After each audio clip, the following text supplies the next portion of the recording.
आज थोड़ी थोड़ी करके देख लेंगे। तो स्टार्टिंग फ्रॉम पॉलीमराइजेशन, पॉलीमराइजेशन बोलो या मैक्रोमोलिक्यूल्स बोलो, मैक्रोमोलिक्यूल्स बनते कैसे हैं? By the process of polymerization. और वो जो बनती है उसको मैक्रोमोलिक्यूल्स भी कह सकते हो और पॉलीमर्स भी कह सकते हो।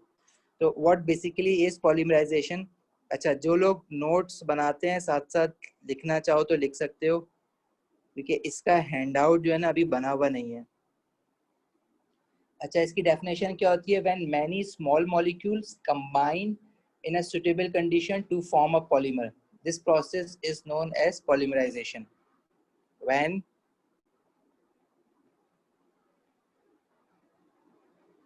मैनी स्मॉल मॉलिक्यूल्स, अच्छा ये जो स्मॉल मॉलिक्यूल्स होते हैं इनको फिर हम कहते हैं मोनोमर। मोनोमर क्यों कहते हैं? क्योंकि मोनो मीन्स वन, एंड हम लोग उसको पॉली मीन्स मैनी, तो पॉलीमर मतलब मैनी मॉलिक्यूल्स, मर्स मतलब मॉलिक्यूल, स्मॉल मॉलिक्यूल को कहते हैं। तो मोनोमर मतलब बहुत सारे सिंगल मॉलिक्यूल। जब बहुत सारे सिंगल स्मॉल मॉलिक्यूल्स या बहुत सारे मोनोमर्स कंबाइन होते हैं, then they form a polymer. अब कंबाइन कैसे होंगे? इनके बीच में केमिकल रिएक्शन होगा, बॉन्ड कुछ टूटेंगे और कुछ नए बॉन्ड बनेंगे। तो ये सारी चीजें हम देखते हैं आज। When many small molecules monomers combine in a suitable conditions, अब हर रिएक्शन की अपनी कंडीशन होती है, इसलिए मैंने यहाँ पे सुटेबल कंडीशन लिख दिया। They form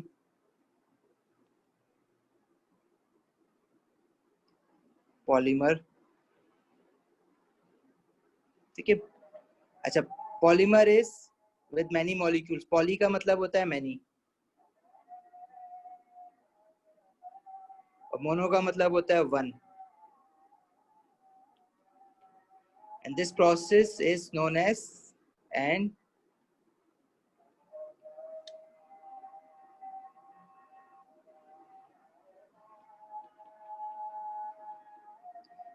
this process is known as polymerisation.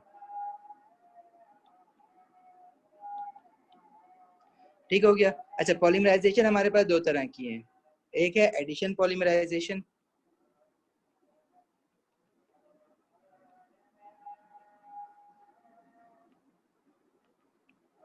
और दूसरी है कंडेंसेशन पॉलीमराइजेशन।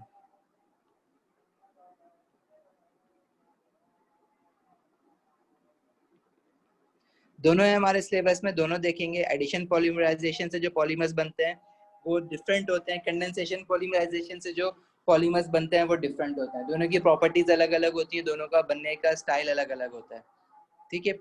तो एडिशन पॉलीमराइजेशन की डेफिनेशन हम बाद में देखेंगे जब हम एडिशन पॉलीमराइजेशन पढ़ लेंगे, और कंडेंसेशन पॉलीमराइजेशन की भी डेफिनेशन हम बाद में देखेंगे, ठीक है।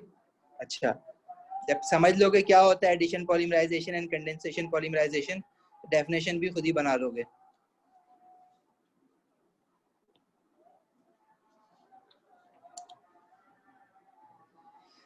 तो let's start from addition polymerisation.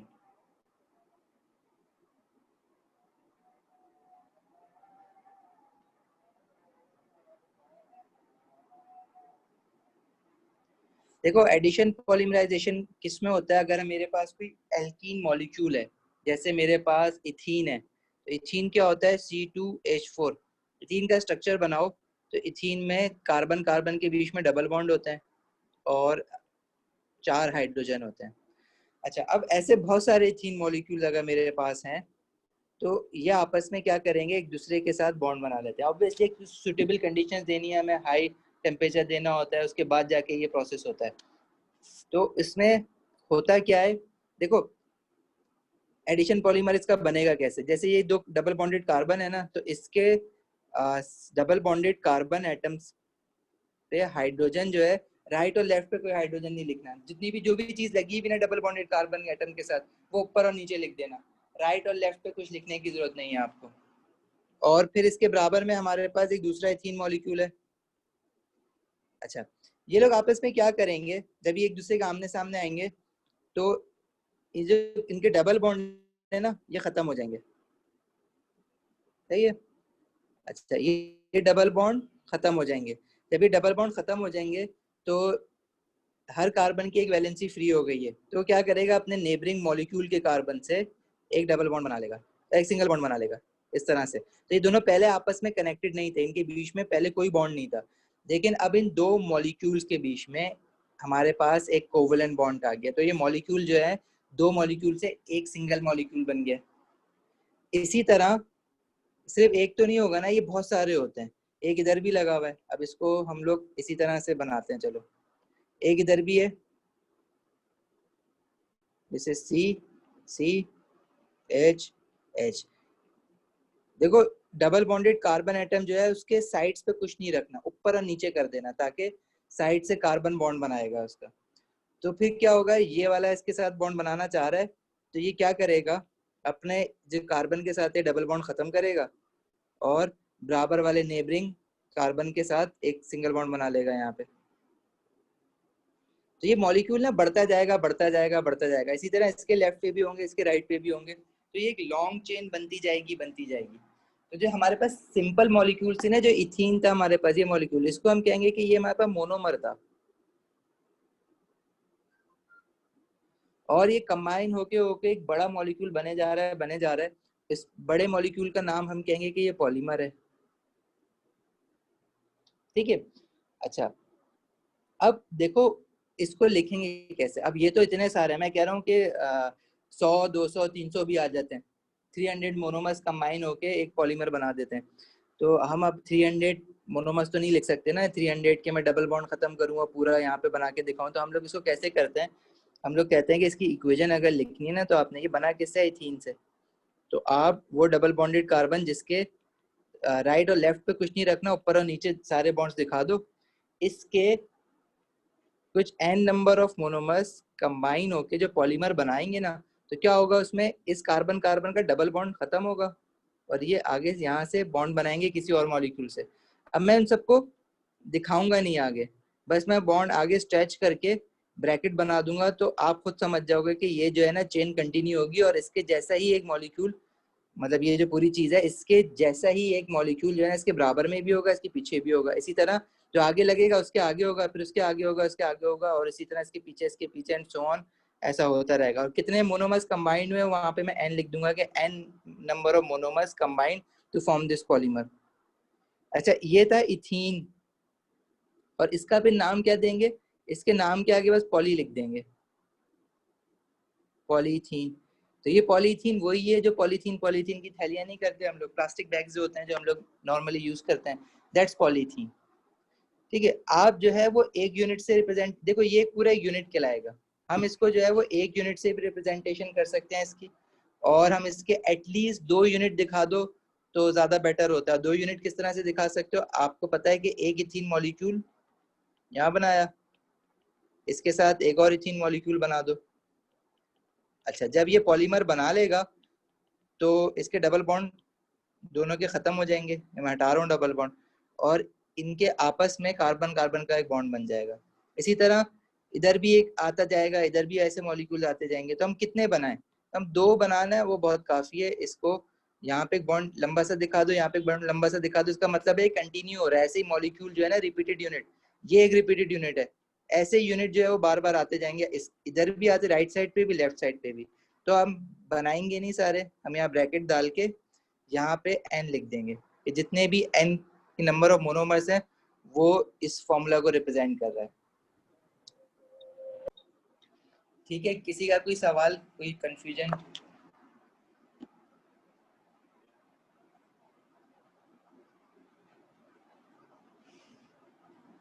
हाँ भाई मुर्तुजा, आज क्लास है आपकी 6 बजे?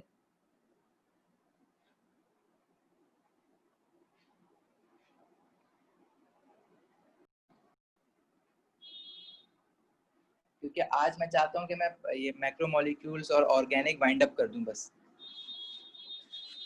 अच्छा चलो, अब ये जो पॉलीमर बने ना पॉलीथीन, ये एडिशन पॉलीमराइजेशन क्यों है, इसको एडिशन पॉलीमराइजेशन क्यों कहते हैं, क्या रीजन है? एडिशन पॉलीमराइजेशन इसलिए कहते हैं कि 2 मोनोमर्स आपस में ऐड हो गए, बल्कि मोर देन 2 मोनोमर्स ऐड हुए ना, बहुत सारे हुए, दिखा हम 2 रहे हैं, तो 10 हो गए, 100 हो गए, 150 हो गए, जितने भी हो गए, they are adding with each other. However, there is no formation of any other sub product, और कुछ नहीं बन रहा है, कुछ निकल नहीं रहा है इस मॉलिक्यूल में से, बस ये खुद ही ऐड हो जाएंगे। क्या होगा, डबल बॉन्ड खत्म होगा और एक और बॉन्ड नेबरिंग मॉलिक्यूल से कार्बन कार्बन के बीच में बॉन्ड बन जाएगा। There is release of no other sub product. तो इसलिए इसको हम एडिशन पॉलीमराइजेशन कहते हैं। एडिशन पॉलीमराइजेशन के भी मैं 3-4 एग्जांपल और देता हूँ, फिर इसकी डेफिनेशन बना लेंगे। इसी तरह कंडेंसेशन पॉलीमराइजेशन की मैं एग्जांपल दूंगा, फिर उसकी डेफिनेशन बना लेंगे। तो जब समझ जाओगे ना कि एडिशन पॉलीमराइजेशन होती क्या है, तो डेफिनेशन फिर खुद ही बन जाती है। अच्छा, साथ में जो है ना, ये मैं आपको बता रहा हूँ, इसका नाम है पॉलीथीन। अब पॉलीथीन जो है उसका आपको यूजेस याद होने चाहिए, एटलीस्ट 2 यूजेस जरूर याद कर लेना पॉलीथीन के, हर पॉलीमर के। अब आपके जो सिलेबस में ना नाम से है, आपको नाम पता होना चाहिए पॉलीथीन, और इसके यूजेस क्या होते हैं। यूजेस ऑफ पॉलीथीन एक तो आप लोगों को पता ही है, शॉपिंग बैग्स बनाने के लिए पॉलीथीन बैग्स,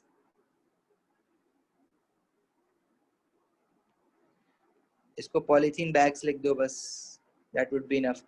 अच्छा, एक्सरे फिल्म बनाने के लिए यूज होता है, थोड़ा अजीब सा यूज हो जाएगा, याद नहीं रहेगा। तो प्लास्टिक शीट्स बनाने के लिए यूज होता है,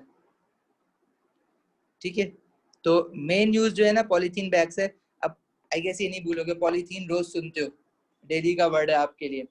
तो पॉलीथीन जो है वो हमारे पास एक मैक्रो मॉलिक्यूल है या पॉलीमर है, जो कि बना है किस मोनोमर से, इथीन के मोनोमर से। तो जो पॉलीथीन है वो भी ऑर्गेनिक कंपाउंड हो गया ना, देखो ऑर्गेनिक कंपाउंड से बना है, तो polythene is an organic compound. यही वजह है जब पॉलीथीन की आप शॉप पर जलाते हो ना, अगर जलती है किसी वजह से, तो उसमें से अजीब से फ्यूम्स निकलते हैं। असल में क्या होता है, आग फौरन क्यों पकड़ती है वो, क्योंकि कंबशन होती है। और कंबशन क्या होती है, अब मेरे पास ये C2H4 थे, लेकिन भी बहुत सारे एक दूसरे के साथ कंबाइन हुए थे, but this will follow a combustion reaction, it will form carbon dioxide and water. और इसकी बैलेंसिंग के लिए यहाँ पे n आ जाएगा और यहाँ पे 2n आ जाएगा, but you not suppose to do the balancing, but you should have an idea that polythene is basically is an organic compound formed from the monomer ethene. Ethene is an organic compound, इसलिए polythene भी organic compound है, ठीक है। और polythene को जलाओगे तो it will be same reaction as that of other organic compound which is combustion. जैसे कि पेट्रोल जलाते हो ना, कंबशन होती है, तो पॉलीथीन जलाने से भी कंबशन होती है, एनर्जी निकलती है। इसलिए अक्सर सुना होगा जो बिजली से, वो क्या कहते हैं, कचरे से बिजली बनाना, वो कचरा क्या होता है, कचरे में यूजुअली हमारे पास जो है वो पॉलीथीन होती है, तो प्लास्टिक्स होते हैं, उनको जलाओगे तो जलाने पे वो कंबशन करेंगे, carbon dioxide and water, and this reaction, combustion reaction is an exothermic reaction, it will release energy. तो आज के बाद आपके पास जो पॉलीमर्स है ना, तो आपके जहन में देखते ही उनको आ जाना चाहिए कि these are organic compound.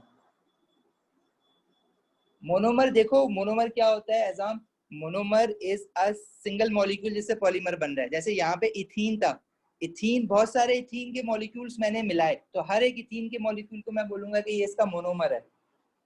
Ethene के मल्टीपल मॉलिक्यूल, 100 मॉलिक्यूल आपने मिलाए तो पॉलीथीन बना, तो इथीन उसका क्या हो जाएगा, मोनोमर, जिससे पॉलीमर बन रहा है। Okay Ejaam, got it. अच्छा देखो, अच्छा एडिशन पॉलीमराइजेशन के लिए सबसे इंपॉर्टेंट बात क्या है, सबसे इंपॉर्टेंट बात है एडिशन पॉलीमराइजेशन जब आगे बढ़ा है तो क्यों है, कार्बन कार्बन डबल बॉन्ड थे वो खत्म हुए, और एक कार्बन ने अपने नेबरिंग मॉलिक्यूल के कार्बन के साथ बॉन्ड बना लिया। तो अगर कार्बन कार्बन डबल बॉन्ड ही नहीं होगा तो पॉसिबल ही नहीं एडिशन पॉलीमराइजेशन। तो एडिशन पॉलीमराइजेशन के लिए एल्कीन होना जरूरी है, चाहे वो इथीन हो चाहे वो प्रोपीन हो। अभी हम आगे प्रोपीन की एग्जाम्पल भी देखते हैं। तो कार्बन कार्बन डबल बॉन्ड होना मस्ट है फॉर एडिशन पॉलीमराइजेशन, ठीक है। तो अल्कोहल्स की अगर बात करो ना, तो अल्कोहल्स में अगर कार्बन कार्बन डबल बॉन्ड है, अब अल्कोहल जो है वो OH होता है, अब उसके पीछे जो चेन लगी हुई है उसमें अगर कार्बन कार्बन डबल बॉन्ड है तो वो पॉलीमराइजेशन कर सकता है, वरना नहीं कर सकता। फॉर एग्जांपल मैं कहूँ कि यहाँ पे ये जो कार्बन कार्बन है इनमें डबल बॉन्ड था, सही है, हो सकता है OH तो है ना, उसको मैं अल्कोहल तो कहूंगा ना, लेकिन कार्बन कार्बन की चेन आगे पीछे कुछ भी करती रहे, उसकी मर्जी है। तो ये आप कैसे बनाओगे, देखो एक रूल है एडिशन पॉलीमराइजेशन बनाने का, there should not be any atoms और group of atoms on the double bonded carbon atoms, मतलब there shouldn't be any atoms or group of atoms on the right and left side of the double bonded carbon atoms।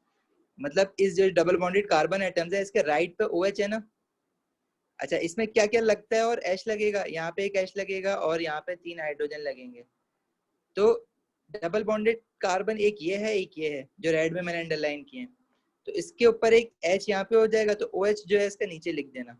इसी तरह ये जो double bonded carbon है दूसरा वाला, इसके ऊपर एक H लिख दोगे, और इसके यहाँ पे पूरा CH3 लगा हुआ है, तो CH3 ऐसे नीचे करके लिख दोगे। अब ये क्या पॉलीमर बना सकता है? बिल्कुल बना सकता है। अब ये दो इस तरह के अगर दो मोनोमर आ जाते हैं और एक दूसरे के साथ कंबाइन हो जाते हैं, तो पॉलीमर बना लेगा बिल्कुल। कैसे बनाएगा? ये एक मोनोमर आ गया, ये एक मोनोमर आ गया। होगा क्या इसमें? तो सबसे पहले तो इनके डबल बॉन्ड खत्म होंगे, और जब इनके डबल बॉन्ड खत्म हो जाएंगे तो इन दो नेबरिंग मॉलिक्यूल्स के बीच में कार्बन कार्बन जो है जिसकी वैलेंसी फ्री है बॉन्ड बना लेगा। इसी तरह यहाँ से भी कंटिन्यू हो सकता है ये। अब यहाँ से कंटिन्यू करने के लिए आपको एक और वो चाहिए होगा। चलो एक और मोनोमर आ गया, ये लो। इसका भी क्या होगा? डबल बॉन्ड खत्म होगा, कार्बन कार्बन की वैलेंसी फ्री होगी, और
हाँ जी, अब आई है आवाज?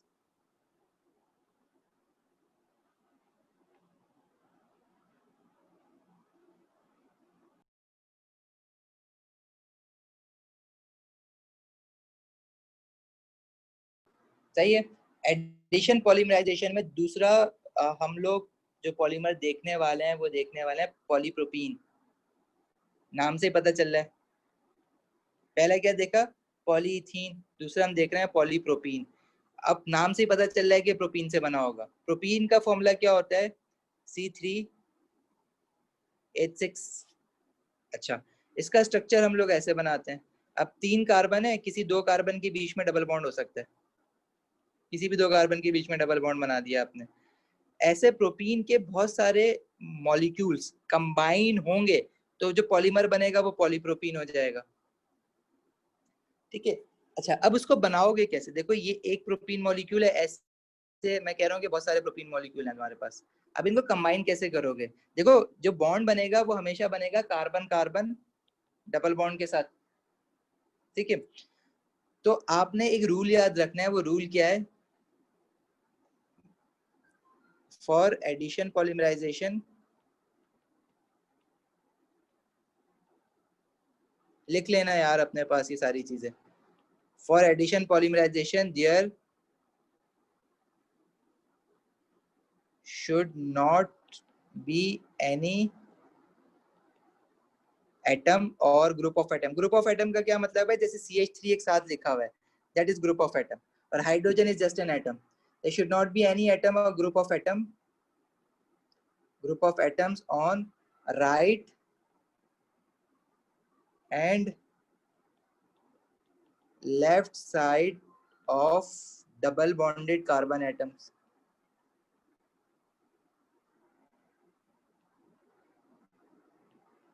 मतलब जो कार्बन एटम्स है ना, डबल बॉन्डेड कार्बन, जैसे इसमें एक ये और एक ये, इनके राइट और लेफ्ट पे कुछ ना हो। होगा तो आप लिखोगे नहीं राइट और लेफ्ट पे। जैसे पॉलीप्रोपीन है ना, जैसे अगर मैं इस मोनोमर को किस तरह से बना सकता हूँ कि कार्बन है, ये डबल बॉन्डेड कार्बन है, तो इस देखो ये जो कार्बन मैंने रेड में सर्किल किया है ना, इसके ऊपर और नीचे लगा दो हाइड्रोजन, राइट और लेफ्ट पे नहीं करना। जो राइट पे लगा हुआ है ना उसको नीचे कर दो, ठीक है। अच्छा, ये जो लेफ्ट वाला कार्बन है डबल बॉन्डेड है, ये भी, इसके भी आपने हाइड्रोजन ऊपर लगा हुआ है, वो तो सही है। ये जो इसके राइट लेफ्ट पे CH3 लगा हुआ है ना पूरा, वो नीचे ले जाओ। अब CH3 नीचे आप यूं करके लिखोगे ना तो बड़ा कॉम्प्लिकेटेड हो जाएगा बार बार इस तरह से बॉन्ड बनाना। हम लोग स्ट्रक्चर फॉर्मूला लिखते हैं। हम लोग क्या करेंगे, उसको एक हाइड्रोजन ऊपर, एक हाइड्रोजन नीचे, एक हाइड्रोजन ऊपर, और यहाँ कर देंगे CH3, ठीक है। इसी तरह दूसरा मोनोमर भी ऐसे लिखेंगे। जरा देखो दूसरा मोनोमर कैसे करोगे, जरा बनाने की कोशिश करो, फिर मैं बताता हूँ।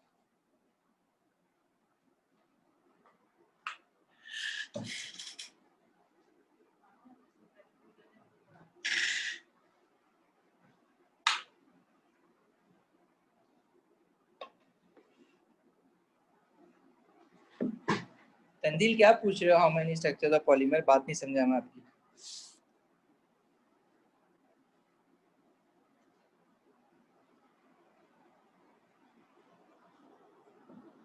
इसको क्या करोगे, इसके इसके साथ ही एक और मोनोमर होगा दूसरा प्रोटीन का, वो भी ऐसे ही आ जाएगा।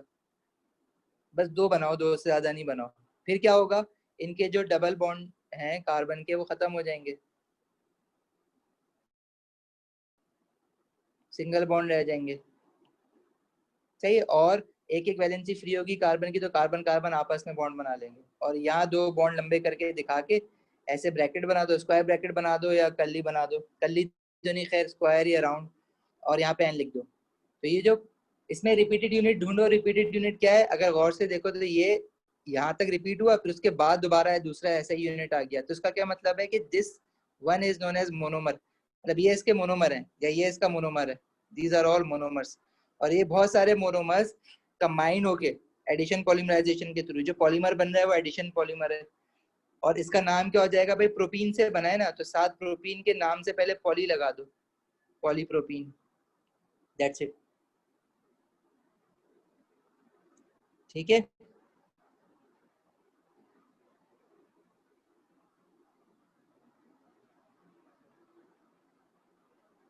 समझ आया? किसी को कुछ पूछना है इसमें?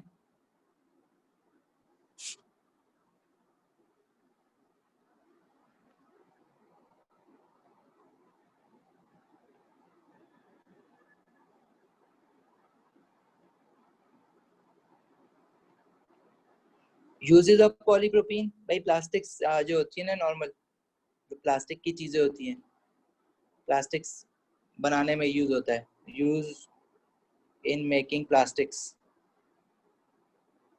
सिंपल यूज है पॉलीप्रोपीन का। अच्छा, अब ये मोनोमर जो है मैंने CH3 यहाँ नीचे करा था ना, तो अगर ये ऊपर लगा हुआ हो या राइट साइड कार्बन पे लगा हुआ हो, मतलब ये अगर इस तरह से बना दें तो वो एक ही चीज है, ठीक है। तो परेशान नहीं हो जाना कि अगर कोई पॉलीमर जो है उन्होंने इस शेप का बना दिया हो कि CH3 नीचे नहीं बल्कि ऊपर है, तो ये ऊपर नीचे हो सकते हैं, इससे कोई मसला नहीं है।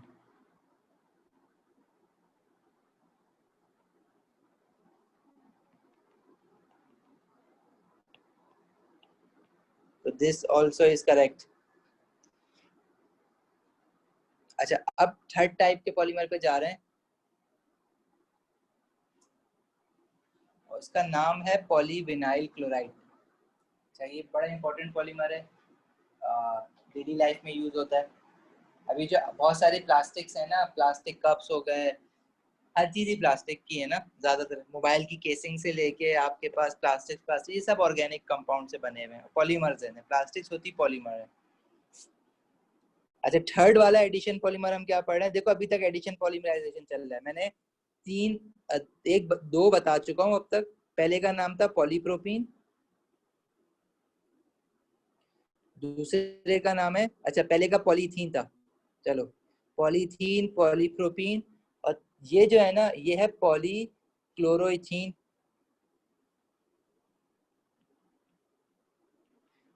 अब नाम से समझ जाओ कि इथीन है, और इथीन के साथ जो है वो क्लोरीन लगा हुआ है। C2H4 था ये पहले, लेकिन ये जो है C2 एक हाइड्रोजन हटा के एक Cl लग जाता है अगर, तो ये क्लोरोइथीन हो जाता है। जैसे क्लोरो इथेन पढ़ा था ना सब्स्टिट्यूशन रिएक्शन में, एल्केन्स में, इसी तरह अगर मेरे पास कोई एल्कीन है जिसमें 4 हाइड्रोजन लगे हुए हैं, उसमें से एक हाइड्रोजन हटा के अगर हम एक क्लोरीन लगा दें ना, तो इसका नाम क्या हो जाएगा? क्लोरोइथीन। इसका नाम क्या था? इथीन। इसका नाम क्या हो जाएगा? क्लोरोइथीन। अब मैंने पॉलीमराइजेशन ना इथीन से नहीं करनी है, इथीन से तो हम करके देख चुके हैं, पॉलीथीन बनता है। हम पॉलीमराइजेशन करेंगे अब क्लोरोइथीन से इस बार। और क्लोरोइथीन का मोनोमर ये हो गया हमारा हाइड्रोजन, यहाँ हाइड्रोजन हाइड्रोजन, और एक ऊपर मैंने Cl लगा दिया। ऐसा ही एक और मोनोमर भी होगा बराबर में। ये जब एडिशन पॉलीमराइजेशन के थ्रू ऐड होंगे, तो सबसे पहला काम क्या है कि भाई हमारे पास कार्बन कार्बन डबल बॉन्ड जो है ना इनके, वो खत्म होंगे। सबसे पहले तो कार्बन कार्बन डबल बॉन्ड खत्म कर दो, ठीक है। और फिर जिन दो कार्बन के डबल बॉन्ड खत्म हुए उनके बीच में एक बॉन्ड बन जाएगा, ये वाला रेड वाला। और फिर आगे भी ऐसी होगा, इसके राइट पे लेफ्ट पे ऐसी होगा, लेकिन मैं कितने बस दो दिखाने के बाद मैं ब्रैकेट डाल के ये कह दूंगा कि ये एन लिख दो यहाँ पे, जितने भी है एन, अगर 100 है 200 है तो बनाते रहना बाद में, फिलहाल रिप्रेजेंटेशन इसकी ऐसी है। तो इसका नाम क्या था? क्लोरोइथीन। तो पॉलीमर का नाम क्या हो जाएगा? पॉली, बस पॉली लगाना है साथ, पॉली क्लोरोइथीन, दैट्स इट। तो ये एक अलग टाइप का मोनोमर बन गया। अच्छा, जो पॉलीक्लोरोइथीन है ना, इसको प्यार से हम लोग एक नाम और है, इसको हम कहते हैं पॉली विनाइल क्लोराइड, ठीक है, प्यार से इसको पॉलीविनाइल क्लोराइड भी कहते हैं। और इसकी शॉर्ट फॉर्म होती है PVC। ये वही है PVC के पाइप्स, जो व्हाइट कलर के पाइप देखते हो ना अपने सराउंडिंग में, अपने घरों में, सैनिटरी के पाइप, ड्रेनेज के पाइप, PVC पाइप, तो ये वही PVC पाइप है जो व्हाइट कलर का पाइप होता है। तो अगेन ये पाइप भी जो है जो ऑर्गेनिक, इसलिए ऑर्गेनिक की इंपॉर्टेंस ज्यादा है, इसलिए ऑर्गेनिक केमिस्ट्री आपका half of the course cover इसलिए कर रहा होता है क्योंकि we are surrounded by organic compounds, हर जगह ऑर्गेनिक है। मतलब ह्यूमन बॉडी से लेके एनिमल बॉडी, प्लांट बॉडी, फिर अब प्लास्टिक्स, तो we are surrounded, we are badly surrounded by organic compounds. ठीक है, 3 हो गए अब तक। इसका यूज बताने की जरूरत नहीं है, it is used in making PVC pipes for बहुत सारे, for drainage, for electrical cable insulation. Basically जब ये पहली पहली बार बने थे ना पीवीसी पाइप का पर्पस ये था कि जो हमारे पास कंड्यूट होता है ना, जो वायरिंग हुई भी होती है, तो वो वायरिंग जो होती है आपकी जो घरों की दीवारें हैं, घरों की दीवार में अंदर जाहिर है फैन ऑन करते हो, तो स्विच से लेके फैन तक एक वायर जा रहा है जो कि वॉल के अंदर जा रहा है, जो आपको दिख नहीं रहा। तो वो जो पाइप, जो वायर होता है ना, वो वायर जो होता है वो ऐसे ही नहीं बल्कि सीमेंट के अंदर डाल देते हैं, वो एक पाइप जाता है, पाइप के अंदर वो वायर, ठीक है। और वो पाइप जो होते हैं पीवीसी के होते थे, लेकिन आहिस्ता आहिस्ता हमने इसका क्या किया, पोटेंशियल एक्सप्लॉइट किया, हमें पता चला कि ये पीवीसी जो है लीक भी नहीं करता, तो हमने इसको एज अ वाटर पाइप भी यूज करना शुरू कर दिया। तो PVC pipes used for water drainage, या आप इसको क्या लिख सकते हो, इलेक्ट्रिक इंसुलेशन। तो इसका यूज तो याद ही रहेगा सबको। Water drainage pipes, pipes for electrical insulation.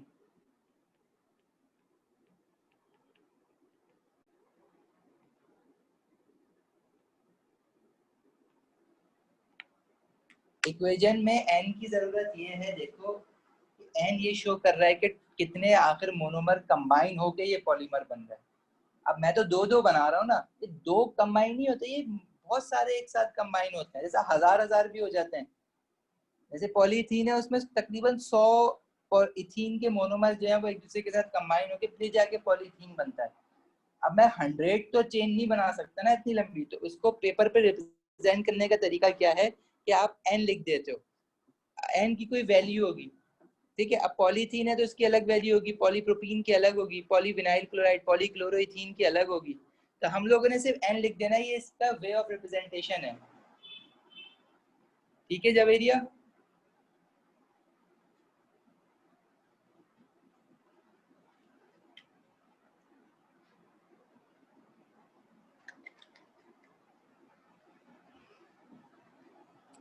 अच्छा मूविंग ऑन, अभी तक 3 हो गया, चौथा एक और पॉलीमर है हमारे पास, उसका नाम होता है पॉली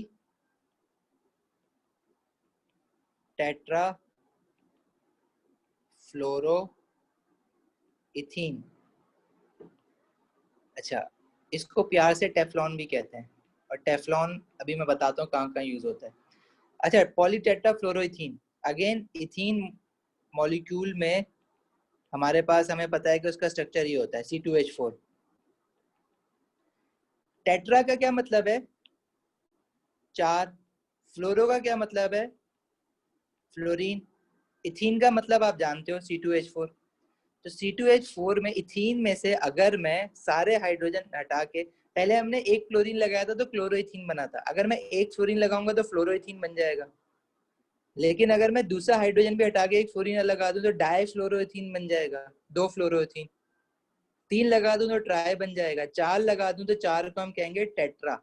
टेट्रा पैक होता है ना 4 कॉर्नर्स वाला, इसी तरह 4 जब भी वर्ड लिखा होता है इसको हम टेट्रा कहते हैं। टेट्रा, फ्लोरीन लगा तो फ्लोरो ethene, tetrafluoroethene. So this is my monomer. If they combine with each other and form a polymer, so that polymer would be called as polytetrafluoroethene. जब टेट्राफ्लोरोइथीन के मोनोमर्स कंबाइन होंगे, they will form a polymer which will be called as polytetrafluoroethene. Again बनाना वो भी आसान है। सबसे पहला रूल है shouldn't be any atoms or group of atoms on the right and left side of the double bonded carbon atoms। मैंने बनाई ऐसे, अगर आपको ये ऐसे बना हुआ मिले ना एग्जाम में, एक फ्लोरीन यहाँ लगा हुआ है, एक फ्लोरीन यहाँ लगा हुआ है, एक फ्लोरीन यहाँ लगा हुआ है, एक फ्लोरीन यहाँ लगा हुआ है, तो ये जो राइट और लेफ्ट पे लगे ना, इनको हटा के ऊपर नीचे कर देना ऐसे, फिर बनाना अपना पॉलीमर।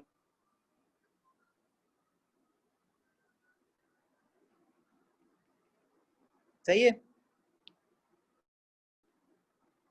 और एक ये हो गया। अभी हमने क्या करना है, इसमें से अब कार्बन कार्बन जो है वो पहले तो अपने डबल बॉन्ड खत्म कर देंगे।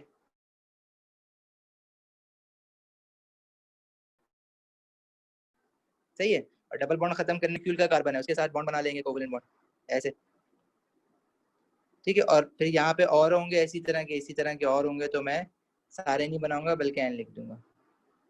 तो this polymer is known as polytetrafluoroethene, PTFE, और इसको हम टेफ्लॉन भी कहते हैं, ठीक है। यूजेस क्या है इसके? इसका यूज आपको मिलेगा नॉन स्टिक फ्राई पैन जो होते हैं, जो फ्राई पैन होते हैं उसमें एक नॉन स्टिक वाला वो होता है जिसमें आपको कुकिंग ऑयल डालने की जरूरत नहीं पड़ती, कि उससे खाना चिपकता नहीं है। तो I hope you guys know, non stick fry pan में जो कोटिंग हुई हुई होती है ना, वो जिसको वो मसाला कह रहे होते हैं, वो जो कोटिंग हुई हुई होती है उसको हम कहते हैं टेफ्लॉन, वो टेफ्लॉन की कोटिंग होती है, ठीक है। टेफ्लॉन या पॉलीटेट्राफ्लोरोइथीन। इसी तरह स्लिपरी सरफेसेस जो होते हैं, जो व्हाइट बोर्ड होते हैं, ठीक है, दे आर टेफ्लॉन। तो इनका ये यूज है। अब तक 4 पढ़ लिए हमने, और अनफॉर्चुनेटली ये सारे आपको याद रखने हैं। एक 2 और हैं। दो नहीं बल्कि हाँ दो ही और हैं। पांचवा है हमारे पास पॉली स्टाइरीन। अच्छा, पॉलीस्टाइरीन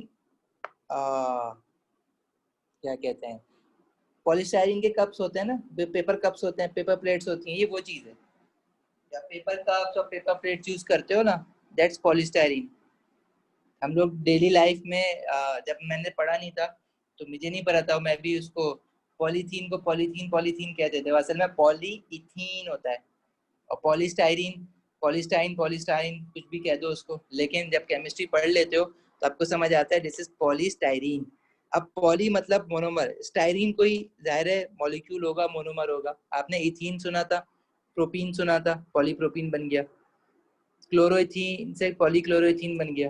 टेट्रा फ्लोरोइथीन से पॉलीटेट्राफ्लोरोइथीन बन गया। स्टाइरीन से पॉलीस्टाइरीन बन जाएगा।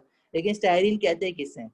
स्टाइरीन जो है ना, वो अभी तक तुम लोगों ने नहीं पढ़ा है पीछे, लेकिन यहाँ पे बस स्टाइरीन का स्ट्रक्चर याद रखना है। स्टाइरीन इसे कहते हैं कि मेरे पास दो carbon carbon double bonded atoms हैं इस तरह से, एक हाइड्रोजन यहाँ लगा है, एक हाइड्रोजन यहाँ लगा है।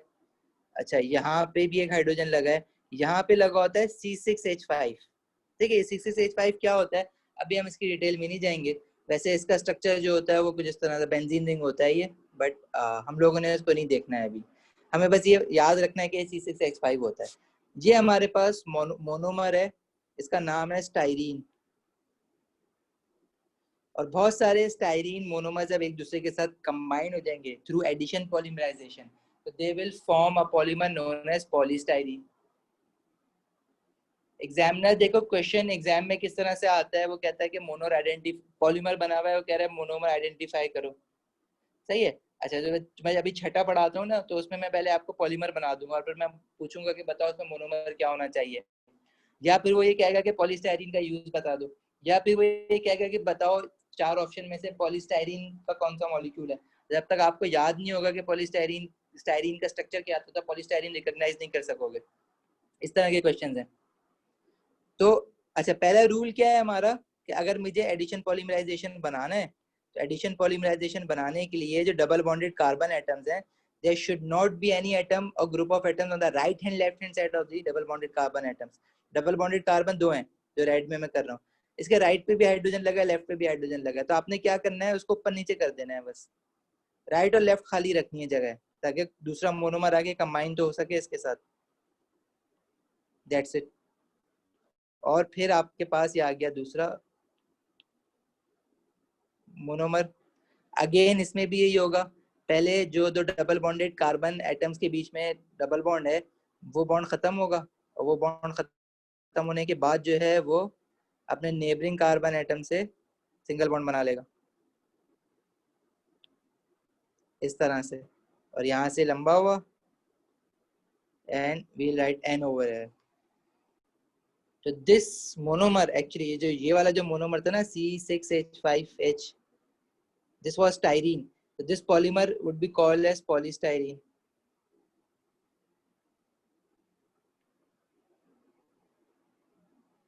यूजेस इसके क्या होंगे, डिस्पोजेबल प्लेट्स और कप्स जो होती हैं वाइट कलर के, कप्स एंड प्लेट्स। ठीक है। अच्छा, उसके अलावा जो थर्माकोल तुम लोग यूज करते हो ना, थर्माकोल, वो थोड़ा सा थिक पॉलीस्टाइरीन कर दो तो वो थर्माकोल बन जाता है। थर्माकोल तो यूज किया होगा ना प्रोजेक्ट्स बनाने के लिए। असल में थर्माकोल का काम क्या होता है, थर्माकोल तो वो अगर कोई फ्रेजाइल मटेरियल है तो उसकी पैकिंग के लिए यूज होता है। अगर आप कोई अप्लायंस लेके आए हो तो उसके साइड में पैकिंग लगी हुई होती है थर्माकोल की, ताकि उसको हिट ना हो। ठीक है। तो for packaging of fragile material.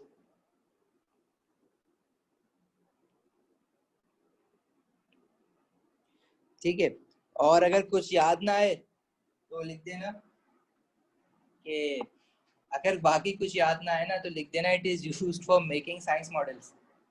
जो बचपन में साइंस के प्रोजेक्ट्स बनाते थे ना, लिख देना याद ना आए तो, वरना थर्माकोल से तो याद आ ही जाता है। डिस्पोजेबल कप से याद रखना, स्कूल वालों बच्चों को तो बहुत पता होता है।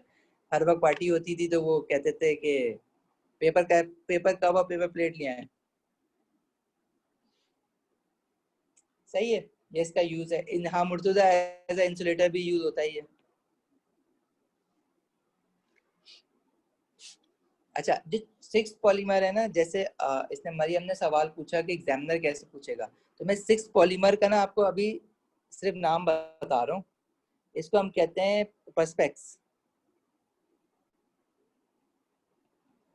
या पॉली मिथाक्राइलेट। अच्छा, इसका मैंने आपको डायरेक्ट पॉलीमर बना के दे रहा हूँ, आपने पॉलीमर को देख के बताना है इसमें मोनोमर क्या होगा।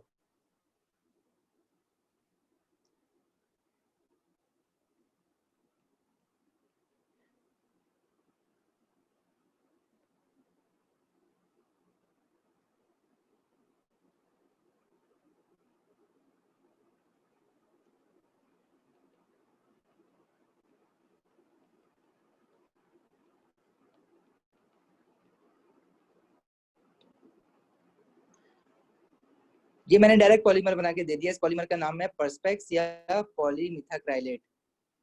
आप पर्सपेक्स याद कर लो, इनफ है, दोनों लिखे हुए आते हैं नाम। अच्छा, इसको देख के, पॉलीमर को देख के आपने मोनोमर कैसे आइडेंटिफाई करना है, आपने देखना है कि रिपीटेड यूनिट इसमें क्या है।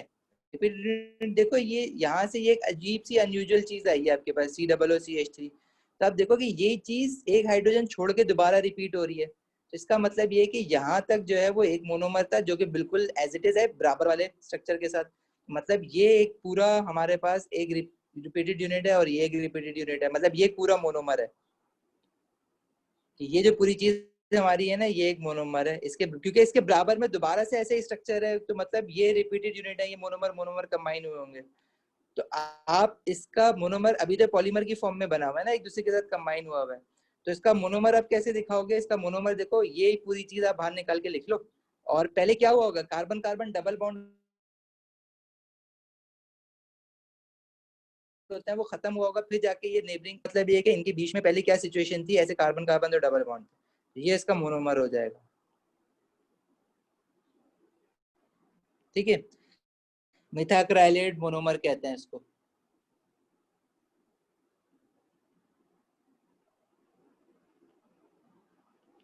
और पॉलीमर क्या बन जाएगा इसका, पर्सपेक्स, या इसका दूसरा नाम क्या होगा, पॉली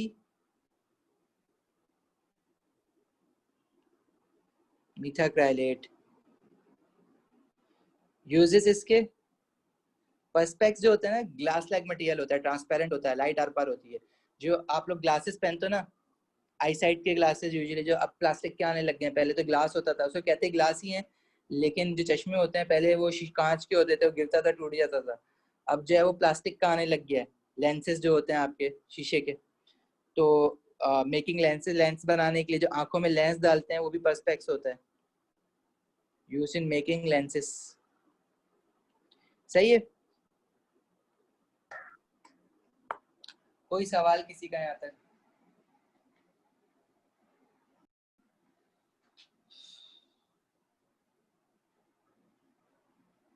कोई सवाल किसी का यहाँ तक।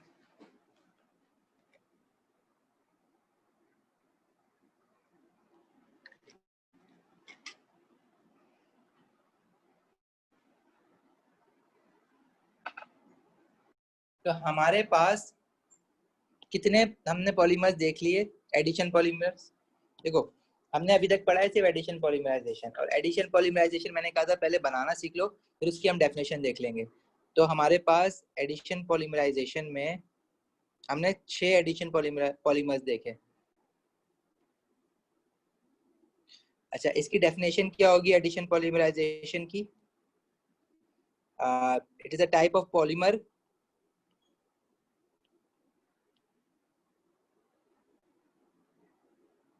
formed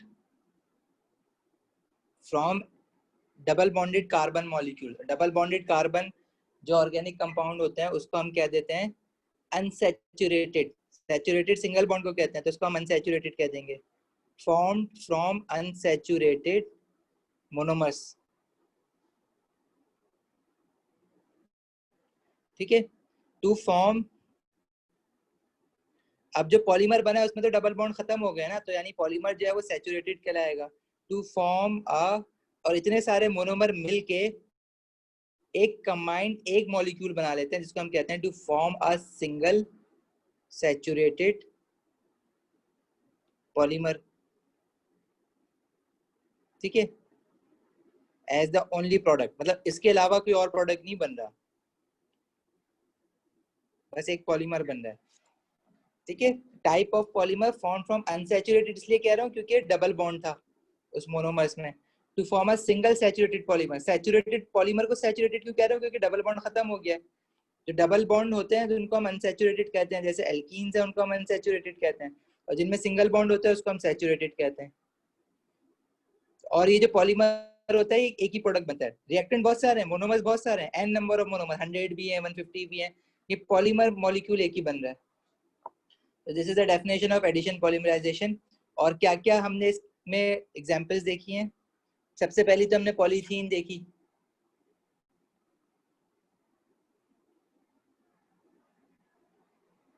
फिर दूसरी हमने देखी पॉलीप्रोपीन,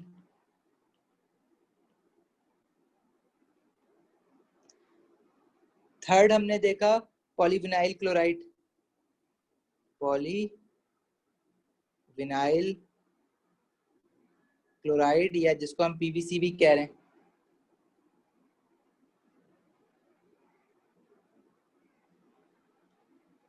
अच्छा, और फिर हम लोगों ने फोर्थ देखी पॉलीटेट्राफ्लोरोइथीन,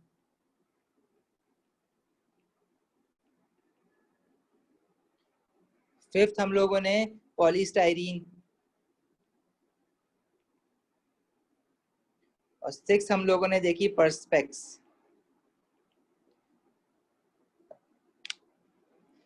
अपना एजम कहाँ पे कह रहे हो, कौन से पॉलीमर की जगह मोनोमर कह रहे हो एजम? टाइप्स ऑफ पॉलीमर कहाँ, मैं समझा नहीं, अपना वो माइक खोल के बता दो।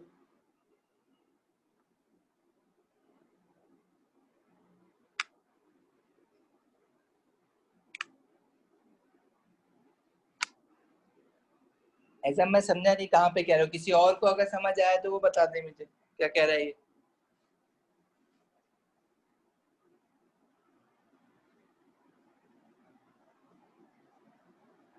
ओ, टाइप ऑफ पॉलीमर फॉर्म्ड हो रहा है ना, मोनोमर थोड़ी फॉर्म्ड हो रहा है, मोनोमर से पॉलीमर फॉर्म्ड हो रहा है, तो मोनोमर क्यों आएगा? Type of polymer form from unsaturated monomers, किससे बन रहा है पॉलीमर? अनसैचुरेटेड मोनोमर से, तो यहाँ मोनोमर आएगा to form a single saturated polymer. ठीक है, तो ये टाइप ऑफ पॉलीमर, पॉलीमर बना रहे हो ना मोनोमर से, तो यहाँ पे मोनोमर क्यों आएगा?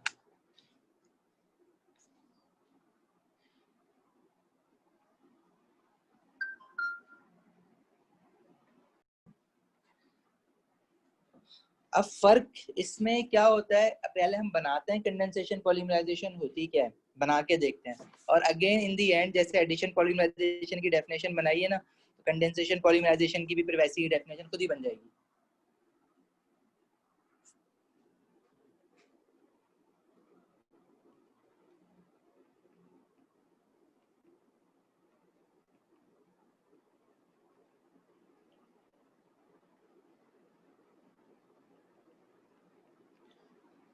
अच्छा, कंडेंसेशन पॉलीमराइजेशन में जो सबसे पहला डिफरेंस है ना फ्रॉम एडिशन पॉलीमराइजेशन, वो ये है कि एडिशन पॉलीमराइजेशन में सिर्फ एक ही तरह का वन टाइप ऑफ मोनोमर था, जैसे इथीन था सिर्फ इथीन मोनोमर्स थे, पॉलीप्रोपीन बना था तो सिर्फ प्रोपीन मोनोमर्स थे।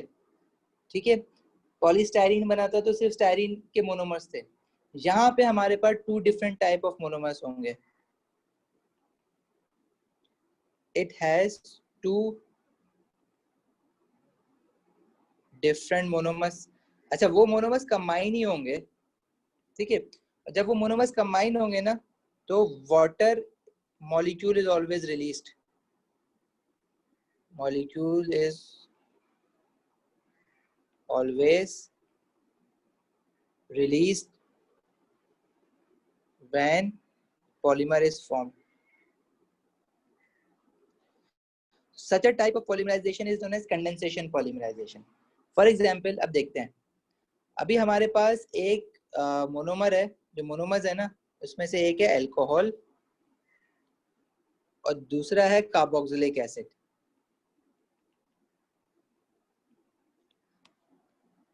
अच्छा, how will they act as monomers? देखो, अल्कोहल की मैं कोई एग्जांपल ले लूं, जैसे फॉर एग्जांपल मैंने ले लिया इथेनॉल C2H5OH, और कार्बोक्सिलिक एसिड मैंने ले लिया लेट्स से प्रोपेनोइक एसिड। तो प्रोपेनोइक एसिड क्या होता है? COOH, एक कार्बन तो मैंने लिख लिया, तो रह गए कितने? 2, C2H5। अच्छा, इनका स्ट्रक्चर बनाए, तो इनका जो स्ट्रक्चर होता है वो हमें पता है कि एक इसके साथ OH होगा, यहाँ पे कार्बन है, हाइड्रोजन हाइड्रोजन। तो लास्ट क्लास में हम लोगों ने इनका रिएक्शन भी देखा था। इनका रिएक्शन को क्या कहते हैं? एस्टेरिफिकेशन। अच्छा, अब जरा यहाँ गौर से देखना कि अगर ये एस्टर्स बना लेगा, तो एस्टर बनाने के लिए यहाँ पे क्या होगा? ये OH निकला, यहाँ से H निकला, तो वाटर मॉलिक्यूल जो एलिमिनेट हो जाएगा। वाटर मॉलिक्यूल एलिमिनेट होगा तो इन दो अल्कोहल और कार्बोक्सिलिक एसिड के बीच में बॉन्ड बन जाएगा, और उस बॉन्ड को हम क्या कहते हैं? Ester linkage. इस तरह से ही हम लोगों ने कल ही देखा है कि ये जो हमारा कार्बन ऑक्सीजन, ये ना, ये वाला कार्बन ये बॉन्ड बना लेगा इस ऑक्सीजन के साथ, इसको हम कहते हैं एस्टर लिंकेज। और यहाँ बाकी हर जगह पे जहाँ मैंने डंडियां लगाई हैं, यहाँ हमारा हाइड्रोजन आ रहा है। अच्छा देखो, अभी ये पॉलीमर कैसे बनेगा? ये तो बॉन्ड बन गया। अब यहाँ पे ना तो इसमें डबल बॉन्ड है कि यहाँ से कुछ आगे कंटिन्यू हो, ना तो यहाँ कुछ है कि यहाँ से आगे कुछ कंटिन्यू हो। तो ये लॉन्ग चेन कैसे बनेगी? ये लॉन्ग चेन ऐसे बनती है जब हमारे पास जो अल्कोहल है ना, वो अल्कोहल हमारे पास हो डायोल। डायोल का क्या मतलब है? कि दो OH हो एक ही मॉलिक्यूल में। किस तरह से? अगर फॉर एग्जांपल मैं कहूँ कि मेरे पास ये एक अल्कोहल है, मेरे पास यहाँ भी OH है और यहाँ भी हाइड्रोक्साइड OH है, तो ऐसे भी अल्कोहल एग्जिस्ट करते हैं, इनको हम कहते हैं डायोल। अच्छा, इसमें 3 कार्बन है, तो ये प्रोपेनॉल हो जाएगा, तो प्रोपेन डायोल इसको हम नाम देते हैं। अब आपको नाम याद नहीं रखना है इसका, ये अच्छी बात है। अच्छा, दूसरी बात ये कि आप स्ट्रक्चर कैसे बनाओगे, वो आपको स्ट्रक्चर बना हुआ देगा। अच्छा, अक्सर क्या होता है, ये जो होती है ना कार्बन कार्बन, ये बड़ी लॉन्ग चेन होती है, तो कहते हैं कि इस लॉन्ग चेन को ना आप लिखो ही नहीं, और आप इसकी जगह पे ना एक बॉक्स बना दो और उसको शेड कर दो, हम समझ जाएंगे। मतलब वो इस तरह से एक बॉक्स बना देगा, इसको शेड कर देगा, और यहाँ पे इसने एक OH निकाल लिया और यहाँ OH निकाल लिया, बीच में जितनी भी लंबी चेन है वो लिखने की जरूरत ही नहीं है। इसी तरह जो कार्बोक्सिलिक एसिड है ना, वो भी हमारे पास डाई कार्बोक्सिलिक एसिड है। किस तरह से? फॉर एग्जांपल एसिड ऐसा था, एक ये कार्बन कार्बन लॉन्ग चेन थी, और यहाँ पे एक COOH कार्बोक्सिलिक एसिड, और यहाँ पे कार्बोक्सिलिक एसिड फंक्शनल ग्रुप, बाकी हर जगह कार्बन हाइड्रोजन थे। तो अगेन इतनी लंबी चेन लिखते लिखते तो हम पागल हो जाएंगे। हम क्या करेंगे कि फंक्शनल ग्रुप छोड़ के बाकी पूरे पे हम बॉक्स कर देंगे कार्बन हाइड्रोकार्बन चेन को। तो ये हमारे पास एक और मोनोमर बन गया कार्बोक्सिलिक एसिड का, जो कि डाई कार्बोक्सिलिक एसिड है, जिसके दोनों साइड पे C डबल बॉन्ड OH है। ठीक हो गया? अच्छा, अभी किस तरह से आपस में कंबाइन होते हैं? अब ये दोनों एक दूसरे के आमने सामने आ गए, यहाँ आ गए, ठीक है। अच्छा, इसके अल्कोहल का जो मोनोमर है ना, एक अल्कोहल का मोनोमर एक यहाँ आ गया कार्बोक्सिलिक एसिड के बराबर में, ठीक है। अब ये देखते जाओ क्या होगा। इसी तरह यहाँ पे कार्बोक्सिलिक एसिड का मोनोमर जो है वो यहाँ पे बैठा हुआ था अल्कोहल के बराबर में। अब ये आपस में देखो, हमें पता है कि जब कार्बोक्सिलिक एसिड और अल्कोहल फंक्शनल ग्रुप सामने होते हैं, तो ये एक तरह का बॉन्ड बनाते हैं जिसको हम कहते हैं एस्टर लिंकेज, जिसमें से यहाँ से H निकला, यहाँ से OH निकला। इसी तरह यहाँ से H, यहाँ से OH निकला, ये लाइक दिस, लाइक दिस। इसी तरह OH निकला अल्कोहल का, कार्बोक्सिलिक एसिड, इसी तरह अल्कोहल का OH यहाँ से निकल जाएगा। अब मैंने आगे जगह खत्म हो गई ना, तो मैं क्या करूँ? मजबूर हूँ, नहीं बना सकता आगे। इसी तरह यहाँ से इसका H निकल जाएगा, कार्बोक्सिलिक एसिड का H निकल रहा है और अल्कोहल का OH निकल रहा है, ठीक है। फिर होगा क्या? देखो, ये आपस में बॉन्ड बना लेंगे, इसको हम कहेंगे एस्टर लिंकेज। और ये एक एस्टर नहीं है, बहुत सारे एस्टर लिंकेजेस बन रहे हैं। अगर इसको मैं दोबारा से बनाऊं ना, तो मैं तो खैर ऑनलाइन टीचिंग का फ़ायदा उठाते हुए इसको, क्यों नहीं काम कर रहा है यार।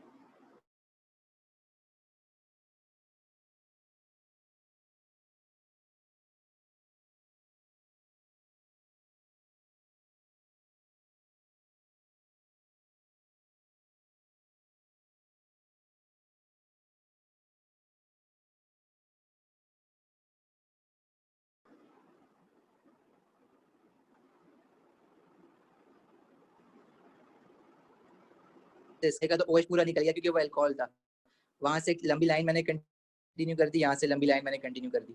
अच्छा, बीच में क्या हो रहा है, बीच में अल्कोहल, हर अल्कोहल का ओएच निकल रहा है और कार्बोक्सिलिक एसिड का एच निकल रहा है। तो ये जो अल्कोहल के ओएच है ना, तो ये मैं हटा देता हूँ और कार्बोक्सिलिक एसिड के एच हटा देता हूँ।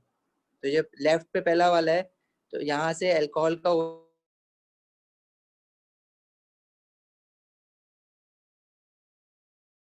ओएच गया, कार्बोक्सिलिक एसिड का एच गया। इसी तरह यहाँ पे अल्कोहल का ओएच गया, कार्बो, देखो मैं ऊपर पहले दिखा रहा हूँ, देखो यहाँ से इसका ना ये सब निकल जाएगा, इसी तरह यहाँ से ये निकल जाएगा, यहाँ से ये निकल जाएगा। तो रह क्या जाना है, कार्बोक्सिलिक एसिड का ओ और अल्कोहल का, यहाँ से देखो एच निकल गया कार्बोक्सिलिक एसिड का और अल्कोहल का OH निकल गया। तो ये जो ऑक्सीजन है यहाँ से बॉन्ड बना रहा है। ये ऑक्सीजन असल में किसके साथ बॉन्ड बना रहा है, ये वाला जो है ना ऑक्सीजन ऊपर जो मैं दिखा रहा हूँ यहाँ पे, जिसको मैंने रेड सर्किल किया ऑक्सीजन को, ये असल में इस कार्बन से बॉन्ड बना रहा है जो बॉक्स के अंदर है, हमें दिख नहीं रहा। तो हम ये जो बॉन्ड है ना इसका, ये बॉक्स के साथ बना देंगे ऐसे। इसी तरह ये वाला इसका ओ रह गया था, ये OH निकल गया था, इसका बॉन्ड ऐसे बना देंगे। इसी तरह इसका बॉन्ड ऐसे बना देंगे। तो ये देखो एस्टर लिंकेज बन रहे हैं सारे, ये भी एस्टर है, ये भी एस्टर है, ये भी एस्टर है। तो इतने सारे जब एस्टर बनेंगे फंक्शनल ग्रुप, तो इसको हम कह देंगे पॉलीएस्टर।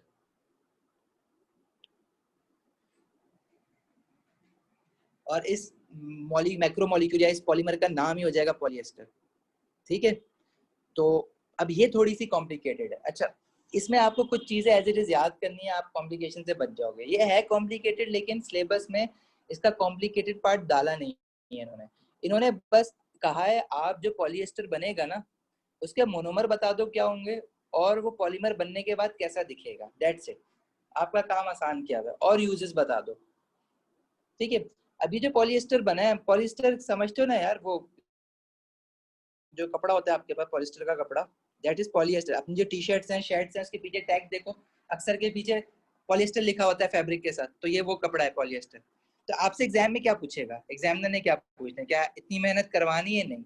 एग्जामिनर आपसे पूछेगा कि कंडेंसेशन पॉलीमराइजेशन क्या होती है, उसकी डेफिनेशन अभी हम देख लेते हैं। वो ये पूछेगा कि एडिशन पॉलीमराइजेशन से डिफरेंट क्यों है, वो हमने देख लिया। डेफिनेशन जब देख लोगे तो डिफरेंस खुद ही समझ आ जाएगा। अच्छा, वो ये हमसे पूछ रहा है कि हमारे पास एक पॉली कंडेंसेशन पॉलीमर है जिसका नाम है पॉली एस्टर। अच्छा, इसका दूसरा नाम होता है टेराइलिन, जो इसका केमिकल नेम है ना वो टेराइलिन है। पॉलीएस्टर इसका फंक्शनल ग्रुप देख के हम कहते हैं, मतलब terylene is not a chemical name, sorry, polyester is a chemical name. Chemical name जो इसका हमने केमिस्ट्री के हिसाब से जो नाम दिया, हमने देखा कि एस्टर लिंकेज है तो पॉलीएस्टर कह दिया, बहुत सारी एस्टर लिंकेजेस हैं। लेकिन टेराइलिन जो है ना वो इसका वाला नाम है, मार्केट नेम है, तो बिकता है जिस हिसाब से वो, that is its market name terylene. जिस कंपनी ने पहले बनाया था ना पॉलिएस्टर, उसने नाम टेराइलिन रखा था, इसलिए इनके बाद ट्रेडमार्क भी है इस चीज के। अच्छा, अब वो आपको सबसे पहले इसमें बताना है कि भाई पॉलिएस्टर या टेराइलिन बनाने के लिए मोनोमर्स क्या चाहिए, तो आपको मोनोमर्स ऐसे याद रखने हैं। ये डब्बा बनाया और यहाँ पे OH लिख दिया कि हमें एक ये मोनोमर चाहिए और दूसरा जो है वो डाई कार्बोक्सिलिक एसिड चाहिए। अब वो कौन सा डाई कार्बोक्सिलिक एसिड है, बीच में कितने कार्बन आ रहे हैं, क्या चेन है, उस सब की डिटेल में नहीं जाना है। सही, आपने बोला जो मेरे पास मोनोमर है ना, तो एक मोनोमर तो मुझे डायोल चाहिए। बोलोगे कौन सा, ethane diol, propane diol, butane diol, doesn't matter. आपको सिर्फ एस्टर लिंकेजेस चाहिए, वो आपसे नहीं पूछेगा कि कौन सा डायोल है। और दूसरा आपको डाई कार्बोक्सिलिक एसिड चाहिए। अगेन वो आपसे नहीं पूछेगा कि कौन सा डाइकार्बोक्सिलिक एसिड है, ब्यूटेन डायोइक एसिड है या पेंटेन डायोइक एसिड है या इथेन डायोइक एसिड है, बस आपको मोनोमर याद करना है। तो ये दो शेप्स याद कर लेना। अच्छा, जब इनका पॉलीमर बनेगा तो दिखेगा कैसा कि ये जो वो अक्सर क्या करता है, क्योंकि मैं तो दो कलर यूज कर रहा हूँ ना, वहाँ दो कलर यूज नहीं होंगे जाहिर है, तो ये एक को शेड कर देगा, एक को ऐसे ही छोड़ देगा। अब मैं एक ही कलर से बनाता हूँ। तो देखो जो अल्कोहल है, अल्कोहल का याद रखना, जो OH है ना, इसका आप पूरा OH निकाल दोगे, और जो कार्बोक्सिलिक एसिड है उसका सिर्फ H निकालोगे। तो याद रखना कि इसका सिर्फ H निकालेंगे, मतलब इसका सिर्फ H निकालेंगे और इसका पूरा OH निकाल देंगे। तो ये अल्कोहल का जब OH निकल जाएगा यहाँ से और कार्बोक्सिलिक एसिड का H निकल जाएगा, तो ये डायरेक्ट जो है जाके बॉन्ड इसके O के साथ बन जाएगा, COO। और ये मैंने खाली रखा हुआ है, इसमें शेड नहीं किया हुआ। इसी तरह राइट पे इसके क्या होगा, C डबल बॉन्ड O, इसका मैंने H निकाल लिया। अब इसके आगे जो आएगा वो फिर एक अल्कोहल का डब्बा आ जाएगा, फिर यहाँ से एक अल्कोहल का डब्बा, यहाँ से अल्कोहल का डब्बा, इसके आगे जो आएगा वो इस तरह से आ जाएगा, और इसके इधर जो डब्बा आना है वो कार्बोक्सिलिक एसिड का, इधर फिर कार्बोक्सिलिक एसिड जिसका मैंने वो निकाल दिया, क्योंकि अब मैं यहाँ पे ना खत्म कर रहा हूँ अपना मोनोमर, बस में और ज्यादा जगह नहीं है मेरे पास। इसी तरह यहाँ पे अल्कोहल का खत्म करना है तो यहाँ पे खत्म होगा, क्योंकि अल्कोहल के साथ इस डब्बे से जब OH निकल जाएगा तो कुछ भी नहीं होगा, सिर्फ लाइन होगी। और बीच में जो फंक्शनल ग्रुप है वो एस्टर है, यहाँ देखो, इसलिए इसको हम कहते हैं पॉलीएस्टर। अच्छा, I can understand it is very tough. ठीक है, इसको सोच के बनाना बहुत मुश्किल है, और ऑनलाइन तो मुझे तुम लोग की शक्लें भी नहीं दिख रही, क्लास में तो शक्लें बन जाती हैं ये देख के क्या करा रहे हैं। तो बहरहाल आपने जो इसमें याद करना है ना, वो इसमें क्या याद करना है ये मैं बना हुआ दे दूंगा। सिलेबस में भी देखोगे तो स्ट्रक्चर लिखा हुआ है पूरा, लेकिन मैं फिर भी ना इसके अभी कुछ ना कुछ हैंड आउट आपको दे देता हूँ। तो आपने सिर्फ क्या याद रखना है, आपने पॉलिएस्टर का नाम, उसका दूसरा नाम, उसके मोनोमर कौन से होंगे, उनका स्ट्रक्चर डब्बे के साथ, बॉक्स के साथ, और फिर आपने पॉलीमर बन के ऐसा दिखेगा और ऐसा बनाना आना चाहिए, याद कर लो। ठीक है, इसमें XYZ में कोई दो चार बातें ही नहीं कर रहा, मैं कह रहा हूँ याद कर लो, बात ही खत्म करो।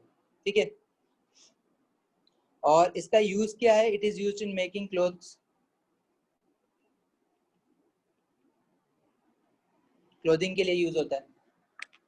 ठीक है,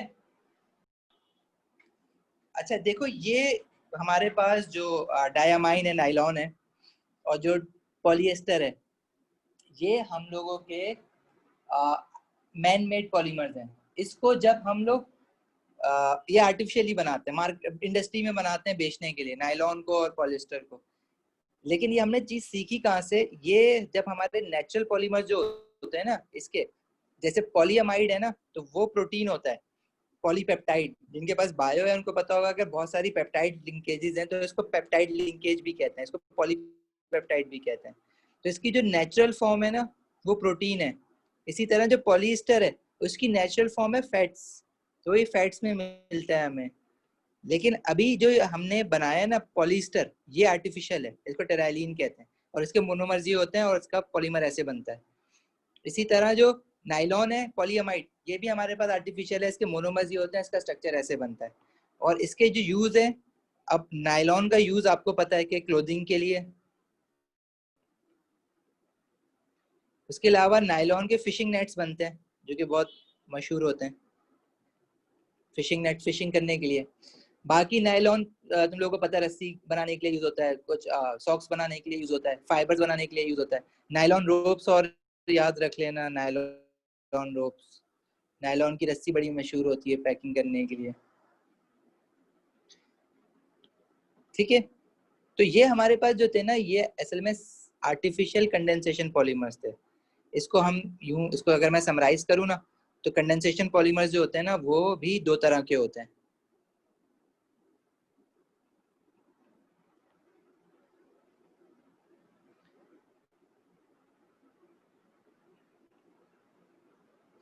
सही है, क्या क्या, एक तो आर्टिफिशियल जो अभी तक हम पढ़ते आए हैं दोनों, आर्टिफिशियल जिनको सिंथेटिक भी कहते हैं,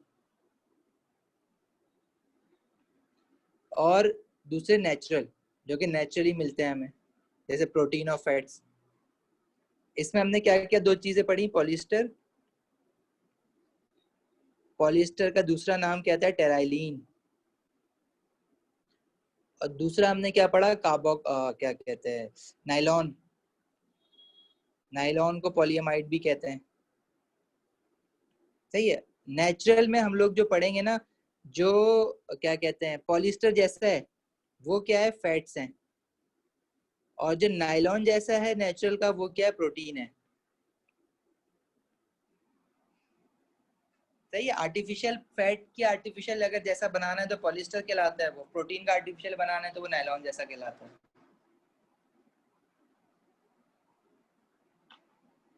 यहाँ तक कोई क्वेश्चन किसी का कुछ समझ?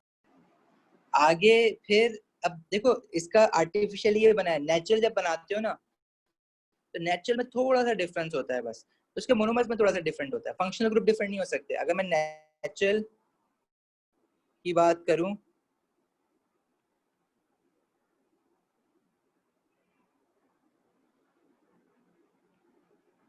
नेचुरल कंडेंसेशन पॉलीमर्स में पहला अगर हम देखें प्रोटीन्स, या पहले चलो फैट्स देख लो, पहले वो पढ़ा था ना पॉलिएस्टर। तो फैट्स में जो हमारे पास मोनोमर्स होते हैं ना,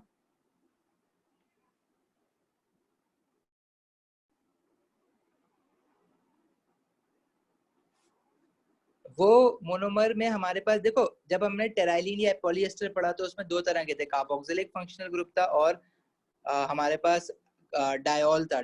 मतलब एक डब्बा था जिसमें दोनों साइड पे अल्कोहल लगा हुआ था,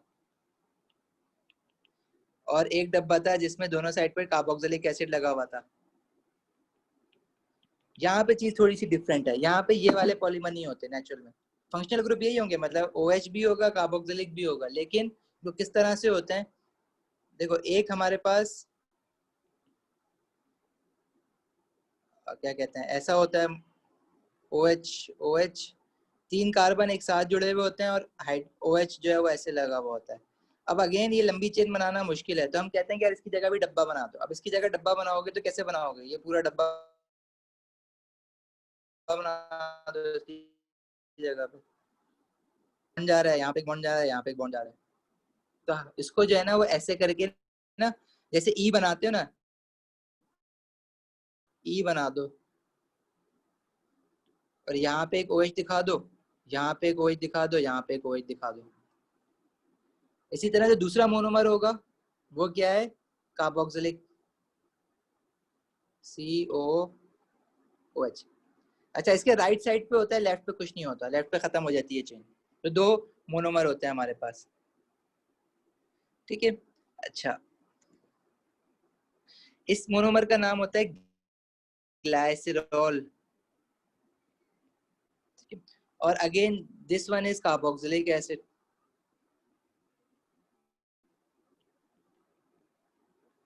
ये आपस में जब कंबाइन होते हैं तो दे फॉर्म अ पॉलीमर। अच्छा, अभी इनका कॉम्बिनेशन बनता कैसे है वो दिखाने के लिए आप क्या करोगे? ये तुमने ई बनाया ना, ये ई मतलब ये तीनों बराबर बनाना है, छोटे बड़े, बाकी ई बन गया। और यहाँ पे एक एक कार्बोक्सिलिक एसिड का फंक्शनल ग्रुप लगा के रख दो। ये अलग अलग हैं सारे, ये कार्बोक्सिलिक एसिड आपस में ज्वाइन नहीं है, इनके सबके अपने अपने एक डब्बे बना दो, शेड कर दो बेशक। क्या होगा क्या कि जब ये रिएक्ट करेंगे तो अगेन ये इसका निकला OH, यहाँ से H निकला, जैसे वो एस्टर बनता है बिल्कुल ऐसे होगा, और ये बॉन्ड बना लेंगे। अब इसको बनाने के लिए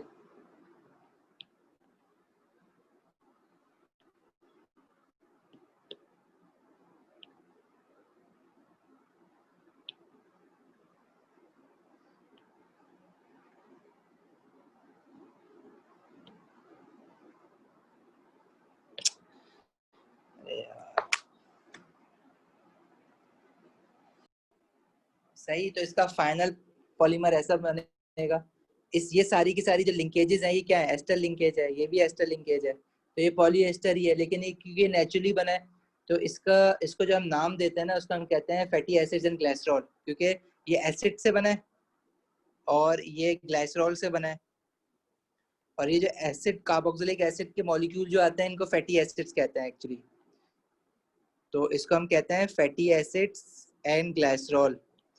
जिन लोगों के पास बायोलॉजी है तो उन लोगों को आइडिया होगा कि फैट्स का जो सिंपलर प्रोडक्ट होता है वो फैटी एसिड्स एंड ग्लिसरॉल होते हैं। वो सिंपल प्रोडक्ट्स ही बेसिकली मोनोमर्स होते हैं जो कि कंबाइंड होकर पूरा फैट मॉलिक्यूल बनाते हैं, तो फैट पॉलीमर बन जाता है।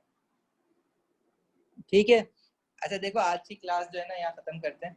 थोड़ा सा पॉलीमराइजेशन रह गया है, नेक्स्ट क्लास जब स्टार्ट होगी ना तो 5 मिनट या 10 मिनट का है, वो मैं पढ़ा दूंगा तुम लोगों को। लेकिन इसके सवाल जो है ना आप स्टार्ट कर सकते हो। ऑर्गेनिक केमिस्ट्री की वर्कशीट स्टार्ट कर दो और ट्राई करते हैं कि नेक्स्ट वीक से पहले बीच में क्लास रखते हैं, मैं तुम लोगों को ग्रुप पे अपडेट करता हूँ ताकि उसमें इलेक्ट्रोलिसिस और मेटल्स हम लोग ख़त्म कर लें, या नहीं हो सका तो फिर उसका रिकॉर्डेड वर्जन कर लेंगे फिलहाल।